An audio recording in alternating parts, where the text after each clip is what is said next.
यह था एक समय की कहानी जब एक सैनिक अपने गांव को छोड़कर देश की सेना में शामिल हुआ। उसका नाम राजीव था। राजीव गर्व से भरा हुआ था क्योंकि उसका यह सपना था कि वह देश की सेवा करेगा। एक दिन एक पत्र आया जिसमें राजीव को सैन्य की विशेष इकाई में तैनात होने का सौभाग्य मिला। इस पत्र ने उसके चेहरे पर मुस्कान लाई, लेकिन उसने भी अपने गांव और परिवार को छोड़ने का दर्द महसूस किया। जब राजीव अपने नए स्थान पर पहुंचा, उसे एक अजीब सी सुनसानी महसूस हुई। वह एक छोटे से इकाई में रहने को मजबूर था, लेकिन उसकी उम्मीद और आत्मविश्वास अब भी बुलंद था। जब वह पहली बार जंगल में निगरानी में जा रहा था, एक चिट्ठी मिली जिसमें लिखा था कि वह अपने देश के लिए सुरक्षित रहकर यह सुनिश्चित करेगा कि जंगल का संरक्षण होता रहे।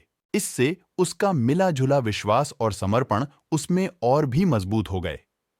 एक दिन उसे गांव से पत्र मिला जिसमें उसके परिवार का हालचाल लिखा था। यह पत्र राजीव को अपने परिवार से जुड़े रखने का एक माध्यम था, जिसने उसे और भी मजबूत बना दिया। एक दिन जब वह सैन्य के साथ एक कठिन ऑपरेशन के लिए जा रहा था, उसने जंगल में एक बड़े समृद्धि से भरे स्थान का पता लगाया।